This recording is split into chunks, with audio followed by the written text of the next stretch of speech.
جب سیدنا عمر رضی اللہ عنہ پر حملہ کیا گیا تو ان کے لیے دودھ لایا گیا۔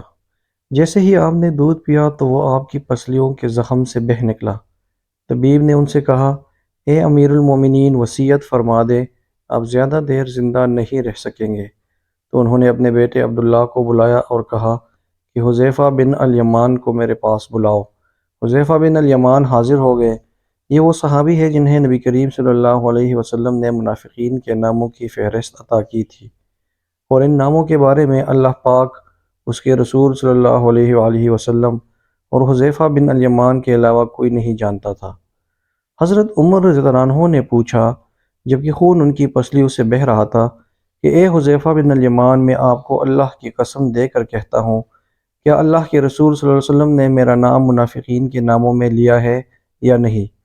یہ سن کر حذیفہ بن الیمان کی آنکھوں سے آنسو جاری ہو گئے اور فرمایا، یہ میرے پاس رسول اللہ صلی اللہ علیہ وآلہ وسلم کا راز ہے جو کسی کو نہیں بتا سکتا۔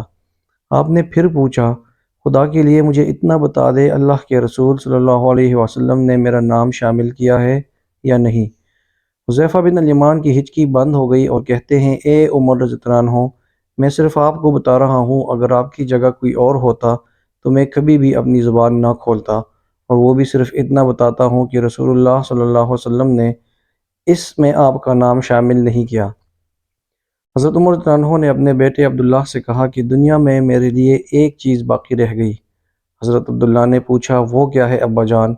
حضرت عمر رضی اللہ عنہ نے فرمایا، بیٹا، میں جوار رسول صلی اللہ علیہ وسلم میں دفن ہونا چاہتا ہوں، لہٰذا ام المؤمنین حضرت عائشہ رضی اللہ عنہ کے پاس جاؤ، ان سے یہ مت کہنا کہ امیر المؤمنین عمر، بلکہ کہنا کہ کیا آپ عمر کو اپنے ساتھیوں کے قدموں میں دفن ہونے کی اجازت دیتی ہیں، کیونکہ آپ اس گھر کی مالکن ہیں؟ تو ام المؤمنین نے جواب دیا کہ یہ جگہ تو میں نے اپنے لیے تیار کر رکھی تھی، لیکن آج میں اسے عمر کے لیے ترک کرتی ہوں۔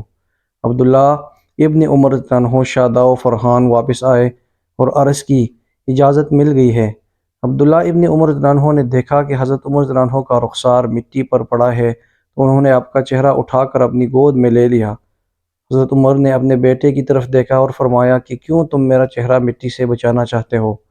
عبداللہ ابن عمر نے کہا، ابا جان، لیکن حضرت عمر نے بات کاٹتے ہوئے فرمایا کہ اپنے باپ کا چہرہ مٹی سے لگنے دو، بربادی ہے عمر کے لیے اگر کل اللہ پاک نے اسے نہ بخشا۔ حضرت عمر اپنے بیٹوں کو یہ وصیت فرما کر موت کی آغوش میں چلے گئے۔ اے میرے بیٹے، میری میت مسجد نبوی میں لے جانا اور میرا جنازہ پڑھنا، اور حذیفہ بن یمان پر نظر رکھنا، اگر وہ میرے جنازے میں شرکت کرے تو میری میت روضہ رسول صلی اللہ علیہ وسلم کی طرف لے جانا، اور میرا جنازہ روضہ رسول صلی اللہ علیہ وسلم کے دروازے پر رکھ کر دوبارہ اجازت طلب کرنا اور کہنا، اے ام المؤمنین، آپ کا بیٹا عمر، یہ مت کہنا کہ امیر المومنین، ہو سکتا ہے میری زندگی میں مجھ سے حیا کی وجہ سے اجازت دی گئی ہو، اگر اجازت مرحمت فرما دے تو دفن کرنا، ورنہ مجھے مسلمانوں کے قبرستان میں دفن کر دینا۔ عبداللہ ابن عمر رضی اللہ عنہ کی نظریں حذیفہ بن الیمان پر تھی۔ وہ کہتے ہیں کہ میں حذیفہ بن یمان کو ابا جان کی جنازہ پر دیکھ کر بہت خوش ہوا، اور ہم جنازہ لے کر روضہ رسول صلی اللہ علیہ وسلم کی طرف چلے گئے۔ دروازے پر کھڑے ہو کر میں نے کہا، اے ہماری ماں، آپ کا بیٹا عمر دروازے پر ہے، کیا آپ تدفین کی اجازت دیتی ہے؟ ام المؤمنین نے جواب دیا، مرحبا یا عمر، عمر کو اپنے ساتھیوں کی ساتھ دفن ہونے پر مبارک ہو۔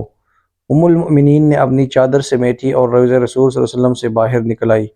اللہ پاک راضی ہو حضرت عمر رضی اللہ عنہ سے، زمین کا چپا چپا جن کے عدل کی گواہی دیتا ہے، جن کی موت سے اسلام یتیم ہو گیا، جن کو اللہ کے رسول صلی اللہ علیہ وسلم نے زندگی میں جنت کی خوشخبری دی ہو، پھر بھی اللہ کے سامنے حساب دہی کا اتنا خوف، ہمیں سوچنا چاہیے کہ ہمارا کیا بنے گا۔